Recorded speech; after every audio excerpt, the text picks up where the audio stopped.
The room went quiet in the way expensive rooms sometimes do. Not loud silence, controlled silence. My stepsister had just laughed.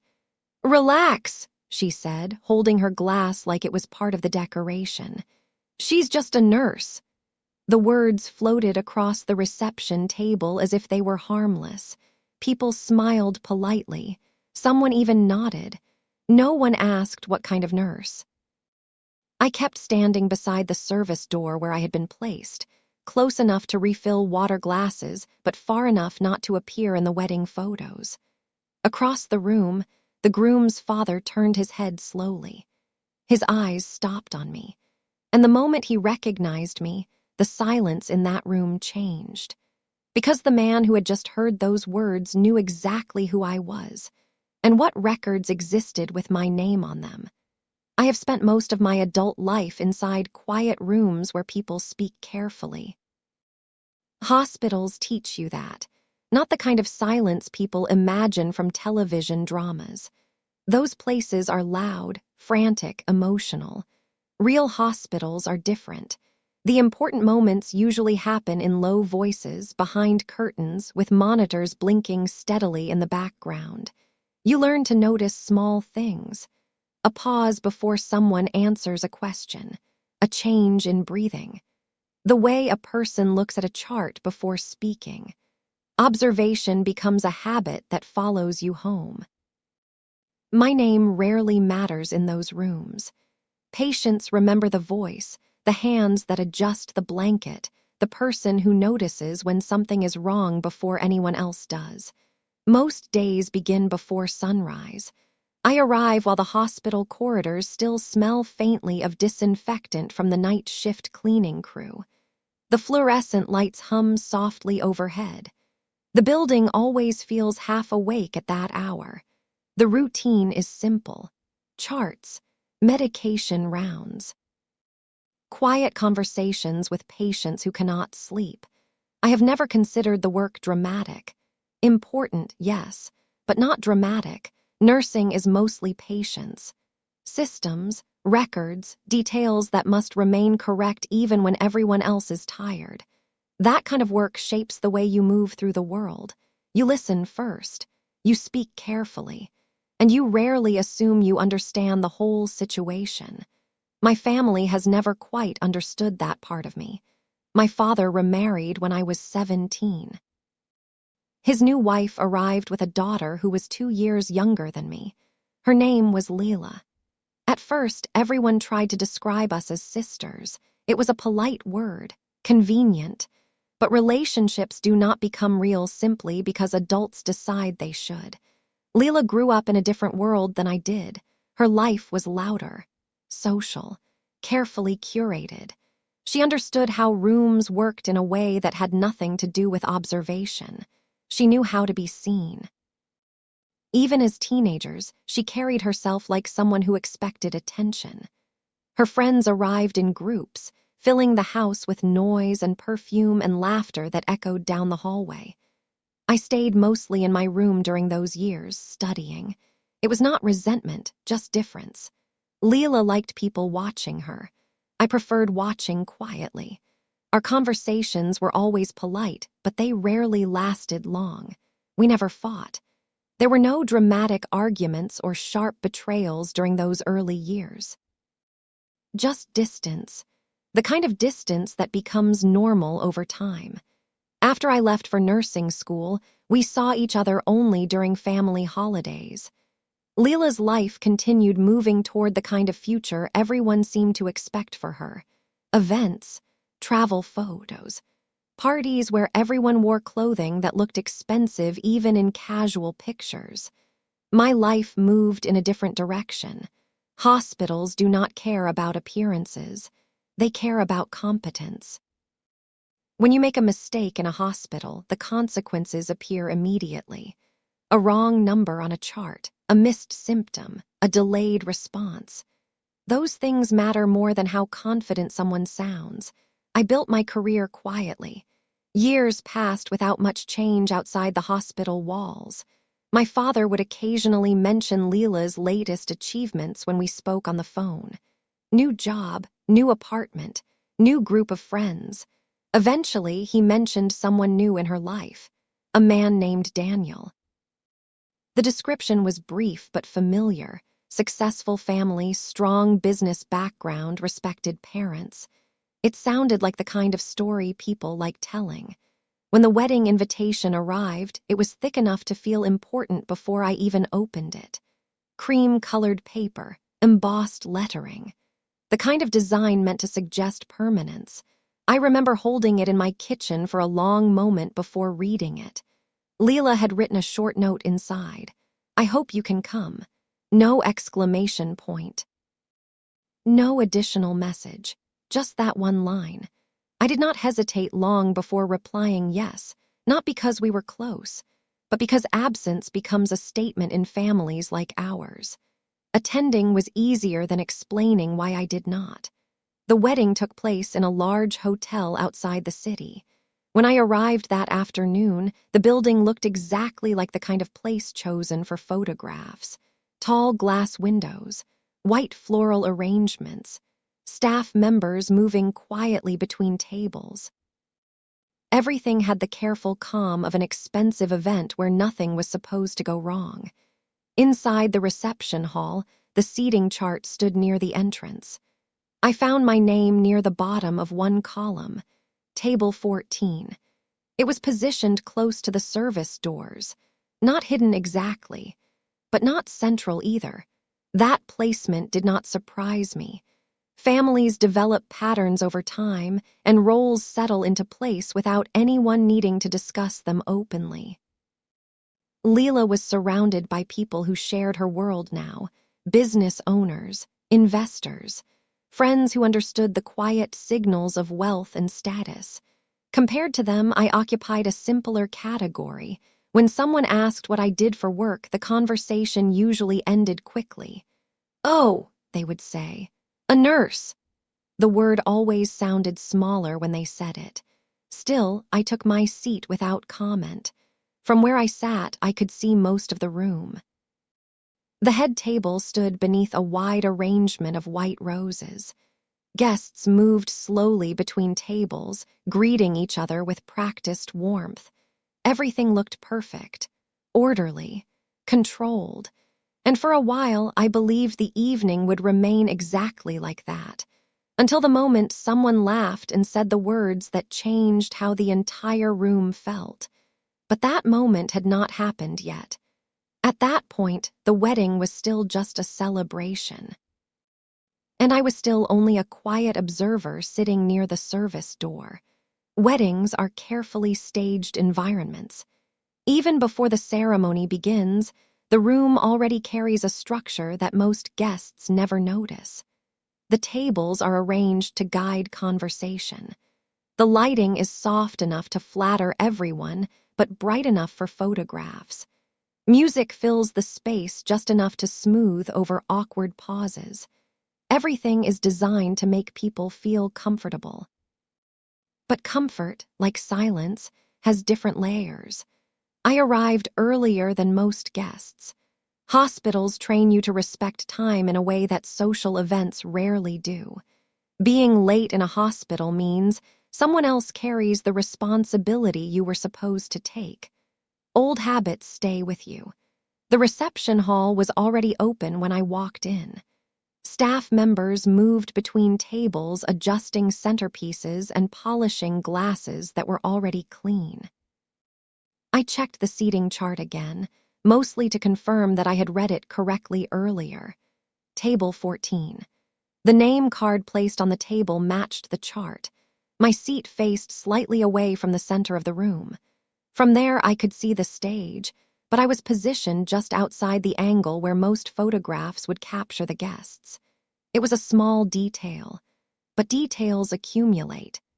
As more people arrived, the room filled quickly with conversation that carried the rhythm of long-standing social circles. People greeted each other by first name.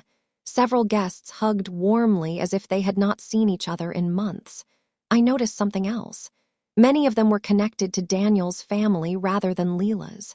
The introductions moved in a pattern. This is Daniel's father's colleague. This is someone from the family company. This is a friend from their investment group. Each introduction carried an unspoken hierarchy. My father arrived about 30 minutes later and took the seat beside me. He looked relieved to see a familiar face. "These events are larger than I expected," he said quietly. I nodded. Leela's mother soon joined us, but only briefly. She was moving constantly between tables, greeting guests and checking small arrangements that only she seemed to notice. When she reached our table, she placed a hand on my shoulder with polite warmth. "You made it," she said. "Yes," I replied. "We kept things simple for the seating," she added quickly, glancing at the table number. "It just made logistics easier." I smiled politely. "I understand." She stayed only a few seconds longer before moving to the next table. The ceremony itself was short and formal. The couple stood beneath the floral arch while guests watched quietly. From where I sat, I could see Leela clearly. She looked exactly as people expect brides to look in photographs, composed, confident, surrounded by attention. When she smiled, the room responded automatically. Daniel stood beside her, equally well-dressed but noticeably quieter. He did not look unhappy, but he looked tired. It was subtle. The kind of detail most people would overlook. His shoulders held a slight tension even when he smiled. During the vows, he glanced toward the audience several times as if searching for something or someone. After the ceremony ended, the reception began almost immediately. Music started softly while guests returned to their assigned tables. The first small moment of discomfort happened during introductions. Leela and Daniel moved from table to table greeting guests. When they reached ours, several people stood to congratulate them. When Leela turned toward me, her expression paused for half a second, not confusion, recognition. "Of course," she said lightly. "You made it." "Yes," I said. Daniel extended his hand politely. "Nice to meet you," he said. "Nice to meet you as well." Leela filled the silence quickly. "She works at a hospital," she said to him, her tone casual. "Long shifts and all that." Daniel nodded politely, though it was clear the information meant little to him. "A demanding job," he replied. Leela laughed softly. "Well, not that demanding," she said. "She's just a nurse." The comment was delivered with the same light tone people use when describing someone's hobby, not cruel, but reducing. The people at the table smiled politely. One woman nodded as if the clarification had helped her understand my place in the conversation. I did not respond. Years of hospital work teach you when a correction is worth making and when silence preserves more dignity. The couple moved to the next table after only a few seconds. The conversation around me resumed quickly, but the room had shifted slightly. Across the hall, I noticed Daniel's father standing near the bar speaking with two men in dark suits. He was older than most of the guests, but carried himself with a quiet authority that made people listen when he spoke. At one point during the conversation, his eyes moved slowly across the room. They stopped on me. He studied my face with a level of concentration that felt deliberate. Then he looked away. I assumed he was simply scanning the room the way hosts often do. But a few minutes later, it happened again. Another quiet glance, this time longer. As if he were trying to place something in his memory. I told myself it was nothing. Just another guest looking around the room. Still, the feeling of early discomfort remained. Not sharp, not obvious. Just a faint sense that certain details in this carefully arranged evening were not lining up the way they should. And in hospitals, when small details refuse to align, experience teaches you one thing. Something important is usually being missed. By the time dinner was served, the room had settled into the comfortable rhythm that weddings depend on. Glasses filled. Conversations layered over the soft music. Servers moved quietly between tables carrying plates that looked carefully arranged.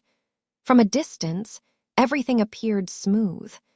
But when you spend enough years working in environments where small inconsistencies matter, you begin to notice patterns other people ignore. The first pattern involved Daniel. Most grooms move through a wedding reception with a kind of relaxed exhaustion. They laugh too loudly, accept congratulations, and allow themselves to be pulled into photographs they will barely remember later. Daniel behaved differently. He remained polite with every guest who approached him. His responses were calm, respectful, carefully measured. But something in his posture never fully relaxed. Several times I watched him reach for his glass and stop halfway, as if he had forgotten why he had picked it up. Once, during a short speech from one of Leela's friends, his attention drifted toward the far end of the room where his father stood speaking with two men near the bar. The look on his face lasted only a moment, but it carried tension. The second pattern involved those same two men. They had arrived later than most guests and did not seem interested in participating in the social rituals around them. They remained close to Daniel's father throughout the evening, speaking quietly while occasionally glancing toward the stage where the couple sat. Their clothing was formal but understated. Dark suits, plain ties, not unusual for a wedding. Still, they behaved less like guests and more like observers. At one point, one of them opened a thin folder and showed something briefly to Daniel's father. The older man studied the page with a calm expression before closing the folder again. The entire exchange lasted less than 20 seconds, but it did not resemble a casual conversation. The third pattern involved the way Daniel's father looked at me. It happened 3 times before the first course of dinner ended. Each time his eyes moved slowly across the room, stopping briefly on different guests. And each time they paused on my face for slightly longer than the others. Recognition does not always appear dramatically. Sometimes it arrives as hesitation. The quiet effort of memory working in reverse. During the second course, I noticed him speaking with one of the servers near the bar. He asked a question while gesturing subtly toward the tables. The server followed the direction of his hand, toward table 14, toward me. The server nodded once and walked away. I returned my attention to the plate in front of me, though I was no longer focused on the food. A strange feeling had begun to form in the back of my mind, not fear. Just the slow movement of memory. Hospitals create an unusual network of encounters. Patients arrive from every part of the city. Families visit at all hours. Conversations take place in waiting rooms where people are often too worried to notice who else might be listening. And sometimes, those families include people who later appear in unexpected places. I searched my memory carefully. Daniel's last name had sounded familiar when my father first mentioned the engagement months ago. At the time, I assumed it was simply a common name, but now I was no longer certain. The thought remained vague, just beyond clear recall. Something about that name had crossed my path before. While I sat there trying to trace the connection, the man himself approached our table. Daniel's father moved with the same controlled calm I had noticed earlier in the evening. Conversations quieted slightly as he passed between tables. People recognized him immediately. Authority tends to announce itself without words. When he reached our table, he greeted my father politely first. "You must be Leela's stepfather," he said. My father nodded. "Yes, congratulations to your family." "Thank you." His voice was low and steady. The kind of voice people use when they are accustomed to being listened to. Then his eyes shifted to me. Up close, the sense of recognition became unmistakable. He did not speak immediately. Instead, he studied my face with the focused attention of someone reviewing an important detail. Finally, he asked a question. "You work in healthcare, correct?" The room around us continued with its conversations, unaware of the stillness that had settled over our small corner of the table. "Yes," I said. "What kind of work?" "Nursing." He nodded slowly. For a moment, he said nothing more. Then he asked a second question. "Which hospital?" I told him. His reaction was almost invisible, but it was there. A slight tightening of his jaw. A pause that lasted half a second longer than polite conversation required. Behind his calm expression, something had just aligned. I could see it clearly. He thanked us politely and moved to the next table. But as he walked away, the vague memory in my mind finally began to take shape. A hospital corridor. A late-night admission. A family waiting room filled with tense voices. And a patient whose last name was the same as the groom standing at the center of this carefully arranged wedding. The realization did not arrive all at once. It came slowly, like a chart being reviewed line by line. And the more I remembered, the more certain I became of one thing. This marriage was connected to something that had happened long before tonight. Something documented. Something recorded in systems that do not forget details simply because people prefer them to disappear. Across the room, Daniel's father stopped walking. He turned back once more. And this time, when his eyes met mine, there was no hesitation in them at all. Only confirmation. He remembered me. The speeches began shortly after dinner. Weddings rely on speeches to maintain the illusion that everyone in the room shares the same version of the story. Friends describe the couple as perfect for each other. Parents speak about destiny and timing. Someone usually adds a story from childhood that makes the audience laugh. It is a tradition built on selective memory.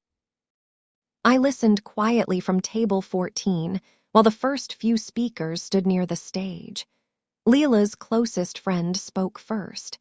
She described their years of friendship in long, affectionate detail. Stories about late nights, shared apartments, career plans that slowly turned into real success. The room responded exactly as expected. Laughter at the right moments. Warm applause when she finished. Daniel's best man followed with a speech about loyalty and ambition. He spoke about Daniel's dedication to family business and the values he had learned growing up. Again, the room approved. Everything was proceeding according to the script. Yet while the guests focused on the stage, I noticed something happening across the room. Daniel's father was no longer standing near the bar. He had moved to a quieter corner where the lighting was softer. The two men in dark suits remained with him, speaking in low voices while occasionally glancing toward the head table. One of them opened the same thin folder I had seen earlier. Papers were removed. Daniel's father studied them slowly, his expression unchanged. The conversation lasted several minutes before the folder closed again. When he looked up, his eyes moved through the room until they found me. He did not smile. He simply watched. A small pressure formed behind my ribs, not panic, recognition. Something was unfolding quietly beneath the celebration. And somehow, my presence in that room had become part of it. The next speech belonged to Leela's mother. She spoke warmly about blending families and new beginnings. Her voice trembled slightly with emotion as she welcomed Daniel into what she called our family. People applauded politely. While the applause faded, Leela leaned closer to Daniel and said something near his ear. He nodded once, though the tension in his shoulders remained visible even from a distance. The final speech of the evening was supposed to come from the bride. Leela stood gracefully, lifting her glass as the room settled into attentive silence. She had always been comfortable speaking in front of people. Even as a teenager, she could command a room without effort. Her voice carried easily across the tables. She thanked the guests first, then the parents, then Daniel, Everything sounded polished, carefully prepared. But halfway through the speech, her eyes moved across the room in a slow sweep. When they reached table 14, she paused for half a second. Then she smiled. "This wedding wouldn't be complete without family," she said, "even the quiet ones." Several guests laughed softly. Her gaze rested directly on me. "My stepsister came tonight," she continued, which surprised me a little because she usually prefers hospitals to parties. The audience responded with polite amusement. "She's dedicated, though," Leela added lightly. "Long hours, late shifts, you know how it is." I remained still in my chair. Public attention can feel strangely heavy when it arrives without warning. "And for those who don't know her," Leela finished, lifting her glass again, "she's just a nurse." The words floated through the room with the same casual tone she had used earlier at our table. Most people accepted them without question. Some smiled politely. Others nodded as if the explanation clarified something. But from where I sat, I noticed two reactions that did not match the rest of the room. The first came from Daniel. His expression changed almost immediately. Not anger, more like discomfort. He glanced briefly toward his father before returning his eyes to the table. The second reaction came from Daniel's father himself. He had not moved from the corner where he stood with the two men in suits. But the moment the words left Leela's mouth, his attention sharpened. He turned fully toward me, and for the first time that evening, he began walking in my direction. The applause from Leela's speech faded behind him as he crossed the room. Guests stepped aside automatically, making space without understanding why. When he reached table 14, he stopped beside my chair. Up close, the controlled calm in his expression remained intact, but there was something heavier beneath it now, something resolved. He spoke quietly enough that only the people at our table could hear him. "You said you work at St. Matthew's Hospital." "Yes, and you're a nurse." "That's correct." He studied my face again for a moment. Then he said something that made the air around our table feel suddenly different. "I thought so," he said calmly. Across the room, Leela was stepping down from the stage, smiling at the applause she believed belonged entirely to her. Daniel remained seated beside the head table, his attention fixed on his father. The older man continued speaking softly. "I remember the night my family was admitted there." A silence spread slowly across the table. Not the polite silence of a wedding reception, a heavier one, because hospital records do not rely on memory alone. They rely on documentation. And in that moment, Daniel's father had just confirmed something that the rest of the room still did not understand. My presence at this wedding was no longer accidental. It was connected to something written down long before tonight, something that could not simply be dismissed as the opinion of just a nurse. For a few seconds after Daniel's father spoke, no one at the table responded. The reception continued around us as if nothing had changed. Music played softly. Guests resumed conversations after the applause from Leela's speech faded. Servers carried trays of drinks past the tables. From the outside, the evening still looked orderly, but inside our small circle, the air had shifted. My father glanced between us, uncertain why the conversation had suddenly become serious. Leela's mother was still near the stage, speaking with relatives who were congratulating her on the speech. Daniel's father pulled out the empty chair beside me and sat down. He moved slowly, without urgency, the way people do when they know time is already working in their favor. "I apologize for interrupting the reception," he said quietly. "No interruption," my father replied automatically, though his voice carried hesitation. The older man turned his attention back to me. "I wanted to be certain before saying anything."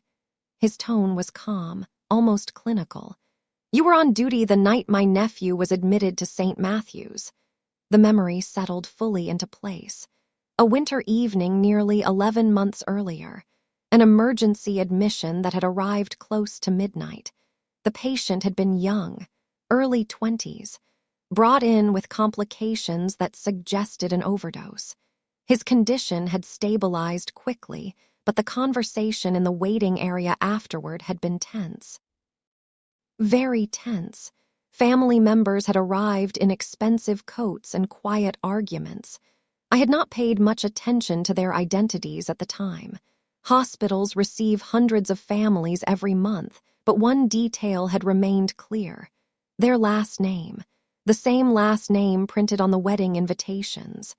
"Yes," I said carefully. "I remember the case." Daniel's father nodded once, as if confirming a calculation he had already completed. "I expected you might." He leaned back slightly in the chair, glancing across the room toward the head table where Daniel now sat speaking quietly with one of his friends.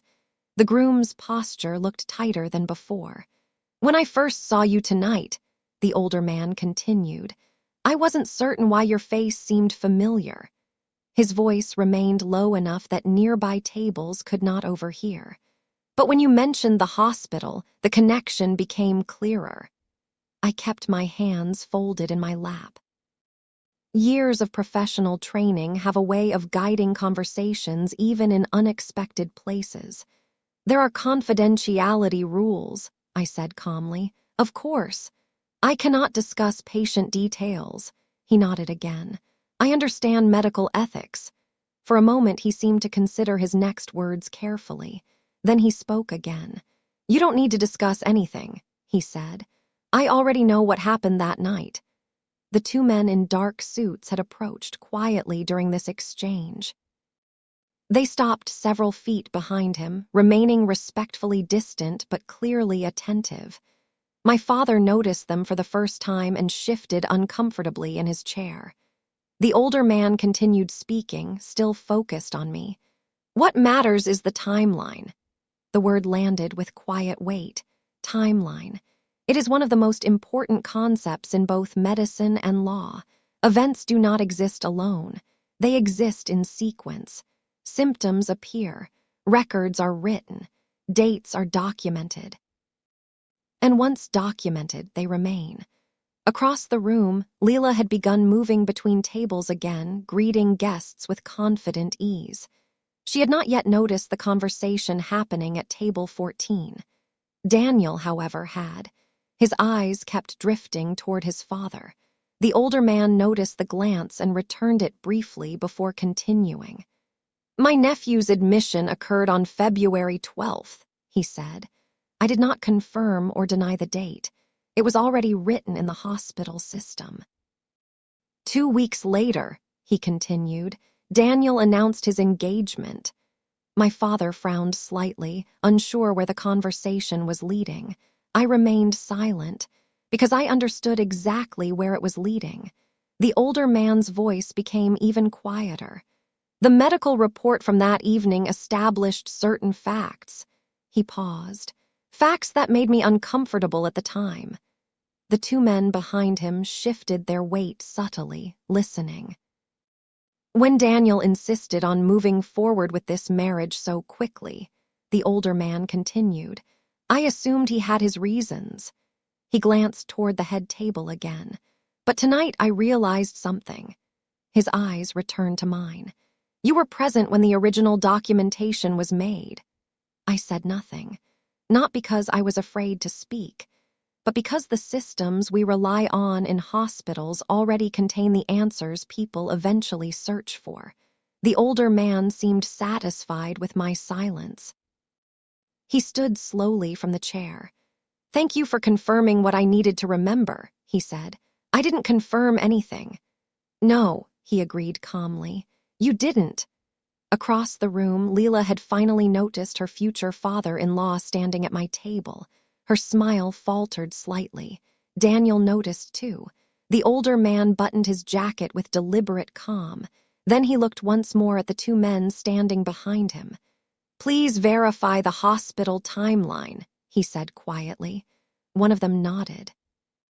They stepped away immediately, already pulling out a phone. Daniel's father turned back toward me for a final moment. "The truth rarely disappears," he said.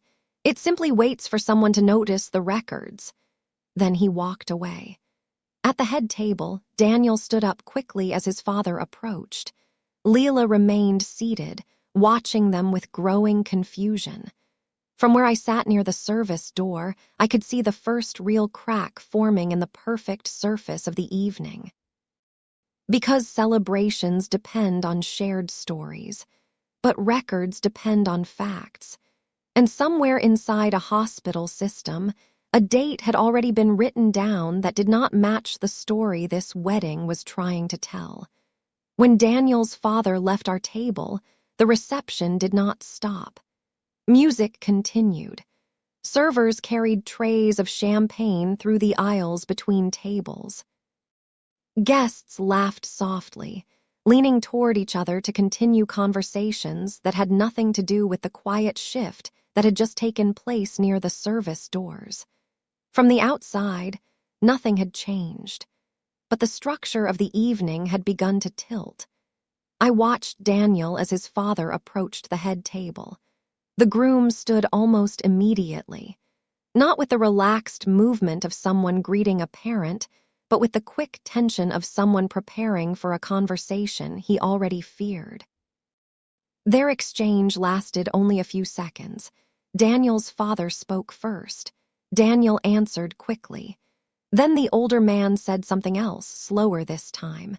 From across the room, I could not hear the words, but I could see the effect. Daniel's face lost its color. Leela noticed the shift almost at once.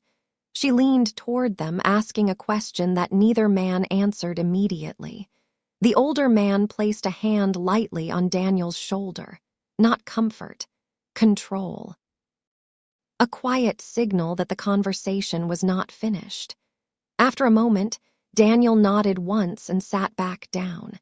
Leela looked between them, confused by the sudden change in atmosphere.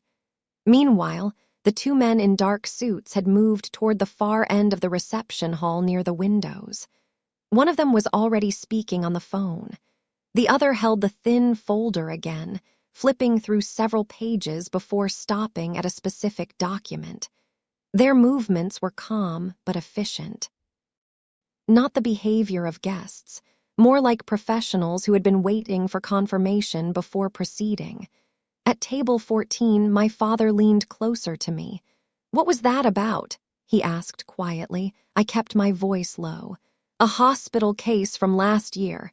That man's nephew." "Yes," my father frowned. "And that matters tonight." I hesitated before answering. "In some situations," I said carefully, "dates matter more than people realize." He looked at me for a moment longer but did not press further. Across the room, Leela had now stood from her seat. She approached Daniel with a smile that looked practiced but slightly strained. Their conversation was short, too short. Daniel responded with only a few quiet sentences before glancing toward his father again. Leela followed his gaze. Her eyes moved across the room. They landed on me. The recognition was immediate. She walked toward table 14 with the smooth confidence she used in social situations, but I could see the tension in the way her shoulders held slightly higher than before. Several guests watched her pass, not because anything dramatic had happened, but because attention tends to follow brides wherever they move. When she reached the table, her smile was still in place. "What's going on over here?" she asked lightly. Her eyes moved between my father and me before settling on my face. "My father-in-law looked very serious when he left this table," I answered calmly. "He asked about the hospital where I work." Her smile thinned slightly. "Why?" "He remembered a family admission from last year." For a moment she said nothing. Then she laughed. The sound was quick and slightly too loud for the quiet conversation we were having. "You see," she said, turning briefly toward my father, "this is exactly what I meant earlier." Her attention returned to me. She works long hours around stressful situations, Leela continued. Sometimes it makes her read too much into things. Her voice remained friendly, but the message was clear. Dismissal. Gaslighting often arrives wrapped in politeness. It allows a person to rewrite the narrative without appearing aggressive. Nothing is being read into, I said quietly. Then what exactly did you tell him? Nothing. Leela studied my face carefully. Across the room, Daniel's father had begun speaking with several older guests who looked equally serious. The two men with the folder were now walking toward the exit of the reception hall. Their work seemed to be continuing elsewhere. Leela noticed that as well. Her smile disappeared completely. "You shouldn't involve yourself in things that have nothing to do with you," she said quietly. "I haven't. He came to your table." "Yes, and you discussed hospital records." I reminded him that I cannot discuss them. For the first time that evening, Leela's composure cracked slightly. "You see," she said, her voice tightening, "this is exactly the problem. You always think systems and rules are more important than people." I did not respond, because in hospitals that statement is often true. Rules exist to protect facts. Facts protect people later when memories begin to change. Leela leaned closer to me. "Whatever you think you remember," she said softly, "tonight is not the place to bring it up." "I haven't brought anything up." Her eyes hardened. "Well, make sure it stays that way." She straightened again, her public smile returning just as quickly as it had disappeared. Guests at nearby tables were watching now, not closely, but enough to notice tension. Before she turned away, she added one final sentence. "You're here as family," she said. "Try not to act like an investigator." Then she walked back toward the head table. From my seat near the service doors, I watched Daniel's father cross the room again. This time he was heading toward the exit. His pace was steady, controlled, but the direction was clear. He was not leaving the wedding. He was moving toward verification. And in systems that rely on records, verification is the moment when quiet suspicions begin turning into undeniable facts. Across the room, Daniel watched his father leave. The groom's hands were folded tightly together on the table in front of him. Even from a distance, I could see the realization forming in his expression. Because once someone begins checking official timelines, the story people tell at a wedding becomes much harder to maintain. And somewhere inside a hospital database, a date was waiting. A date that had not changed. A date that would soon be compared to another one. The engagement announcement. 2 weeks later.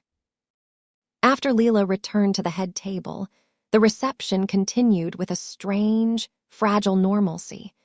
Music resumed a little louder than before. A few guests began drifting toward the dance floor, encouraged by the bandleader who seemed determined to restore the atmosphere of celebration. Laughter returned in small pockets around the room, but it carried a different tone now. Softer, cautious.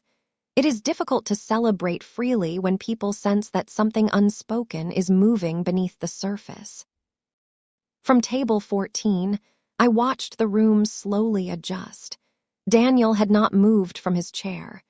He sat beside Leela, his posture rigid, his eyes occasionally lifting toward the entrance where his father had disappeared a few minutes earlier. Leela spoke to him twice. Both times he responded with brief answers that ended the conversation quickly. Whatever confidence had existed earlier in the evening was beginning to thin. My father noticed it too. "She looks nervous," he murmured quietly, glancing toward the head table. I did not answer. Inside hospitals, you learn that emotional moments often arrive slowly rather than all at once. The most difficult realizations usually grow in silence while people wait for confirmation of something they already fear. And that was the position everyone had begun to occupy. Waiting. Nearly 20 minutes passed. The band continued playing soft music.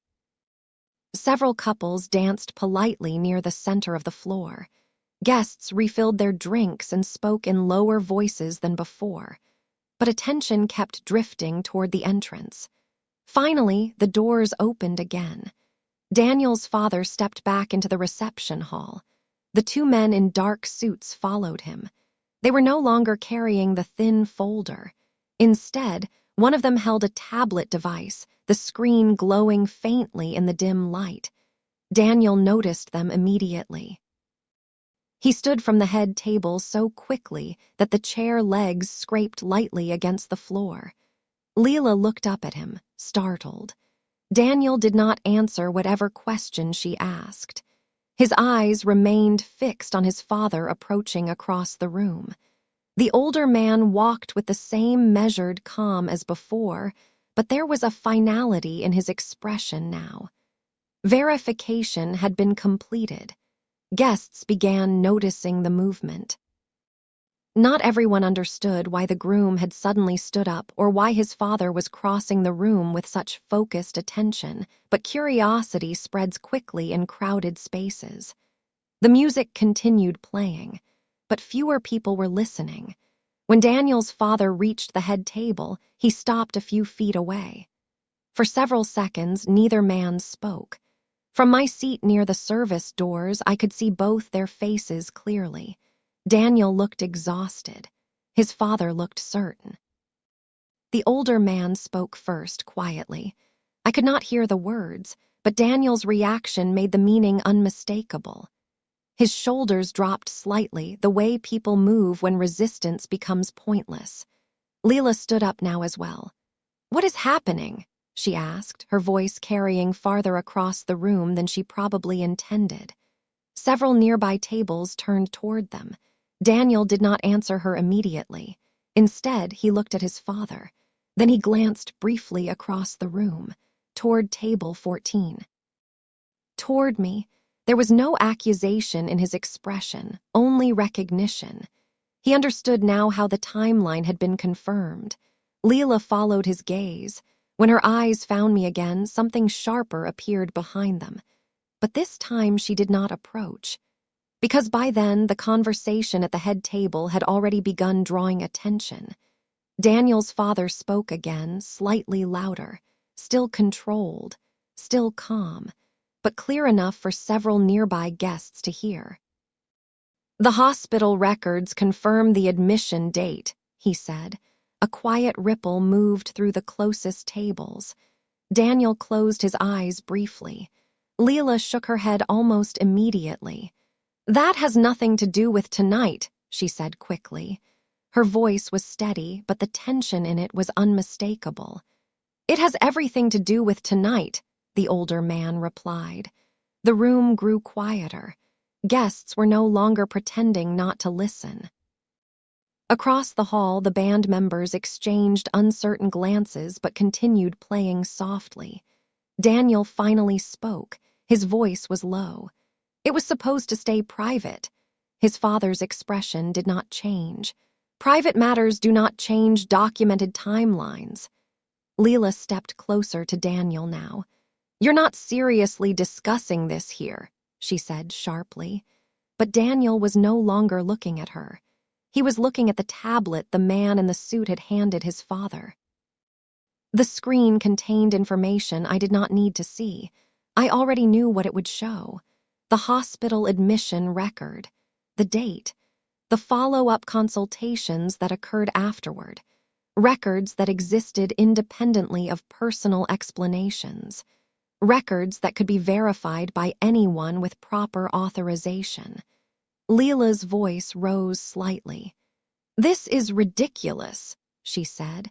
"You're embarrassing everyone over something that has nothing to do with the wedding." Daniel's father turned toward her for the first time since the conversation began. "Your engagement announcement occurred 14 days after the admission."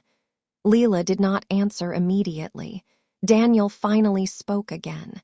"She didn't know," he said quietly, but his father shook his head. "That is not the issue."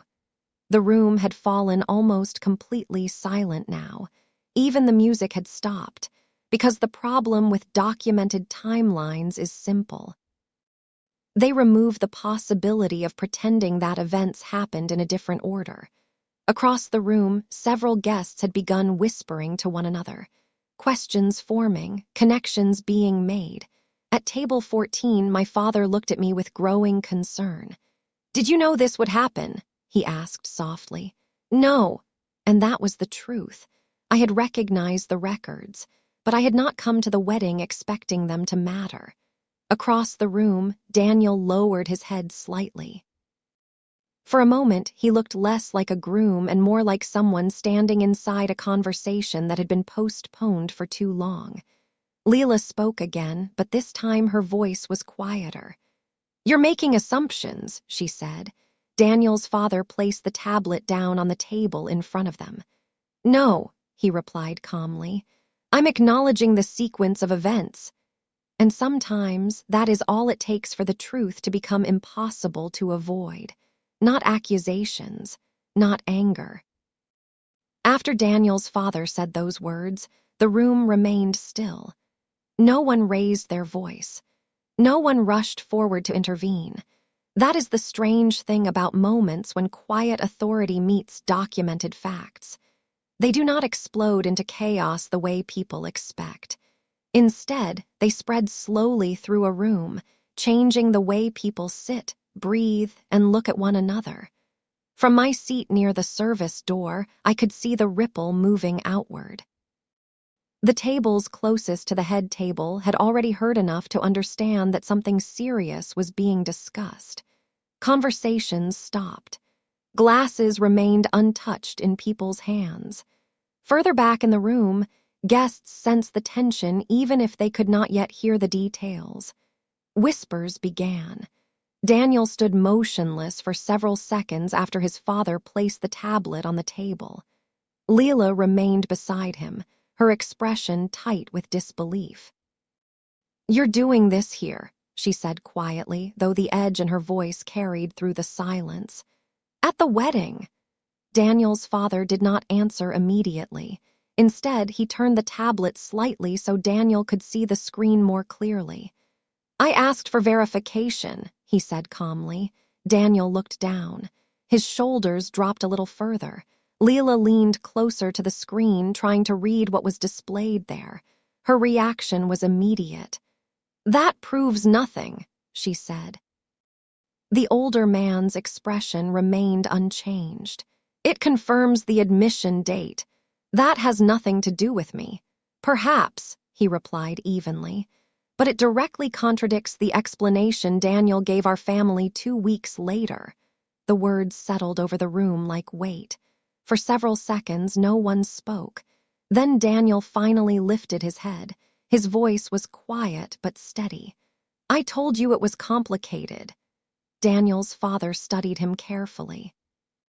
"Complicated situations still have timelines." Several guests at nearby tables began standing slowly, unsure whether they should remain seated or give the family privacy. The band members had set their instruments down completely now. No one wanted to appear as though they were performing music during a confrontation. But it still was not a confrontation in the dramatic sense. No accusations, no shouting, just the gradual collapse of a carefully maintained narrative. Leela looked from Daniel to his father, confusion turning into something sharper. "You're letting him do this?" she asked Daniel. He hesitated. For the first time that evening, his voice carried exhaustion rather than restraint. "I didn't think it would come up tonight." Leela shook her head. "You said it was handled." Daniel did not answer. His father did. "Records are rarely handled," the older man said. "They are preserved." Across the room, more guests were whispering now. Pieces of the conversation had reached other tables. Words like hospital and dates moved quietly through the crowd. The meaning did not need to be explained fully. People understand enough when they hear timelines discussed at weddings. Leela looked around the room and seemed to realize for the first time how many people were watching. Her composure shifted quickly. Public confidence returning. "This is ridiculous," she said firmly. "You're misinterpreting medical information you don't understand." Daniel's father did not react to the challenge. Instead, he looked at his son. "One question," he said calmly. Daniel closed his eyes for a moment before opening them again. "Yes. Did you know about the hospital admission before announcing the engagement?" The silence that followed felt longer than the entire reception. Leela looked at Daniel, waiting. Guests leaned forward slightly in their seats. Even from across the room, I could see the moment Daniel accepted something inevitable. "Yes," he said quietly. The answer traveled through the room faster than any raised voice could have. Leela stepped back slightly, as if the floor had shifted under her feet. "You told me it wasn't certain," she said. Daniel did not look at her. His father spoke again. "That uncertainty ended 11 months ago." No one applauded. No one gasped dramatically. Instead, the guests began doing what people always do when they realize they are witnessing the end of something carefully staged. They turned away slowly. Some picked up their coats. Others resumed conversations in low voices that had nothing to do with the head table. Because once the truth becomes clear enough, people stop pretending not to see it. Daniel remained standing beside the table, staring at the tablet in front of him. Leela had stopped speaking completely. Her earlier words echoed quietly in my memory. "She's just a nurse." Across the room, Daniel's father turned slightly, his eyes moving through the crowd until they reached the back of the hall. Until they found me again. This time he gave a small nod, not gratitude, not triumph, just acknowledgement, because nothing I had done tonight had created the situation unfolding in front of them. The hospital system had only preserved what had already happened, and systems rarely care about social hierarchies. They record events exactly as they occur, even when those records eventually arrive in rooms where people hoped they would never be mentioned. The reception did not end all at once. It dissolved. That is the only word that fits. Guests began leaving quietly, one table at a time, the way people exit a room where the mood has shifted too far to repair. No announcement was made. No one asked the band to play again. Chairs moved softly against the floor. Coats were collected. Conversations lowered into careful murmurs. At the head table, the three of them remained standing. Daniel had not sat down again. Leela stood a few feet away from him now, her arms folded tightly, staring at the tablet on the table as if the numbers on the screen might rearrange themselves if she waited long enough. Daniel's father spoke occasionally to the two men beside him, short instructions, quiet confirmations, nothing theatrical, just decisions being made. From the back of the room, I watched for a few minutes longer. No one approached me. No one asked questions. The role I had occupied all evening returned to its original shape. Quiet observer. My father eventually stood and placed a hand lightly on the back of my chair. "Maybe we should go," he said. I nodded. We walked toward the exit together, passing tables where half-finished drinks and untouched desserts remained on white tablecloths. Near the door, I glanced back once. Daniel was still standing in the same place, his father beside him, Leela several steps away. Three people connected by a timeline that could not be rearranged. Outside, the night air felt cool and still. The hotel staff were already beginning the slow process of clearing the reception hall behind us. For them, it was simply the end of another event. Tomorrow morning, I would return to the hospital. The same corridors, the same quiet rooms, the same systems recording details most people never think about, because hospitals remember things differently than families do. Families reshape stories. They adjust timelines. They smooth uncomfortable details until the past becomes easier to live with. But systems do not do that. They simply keep the record. And sometimes, long after a story has already been told to a room full of people. The record quietly waits for someone who recognizes it.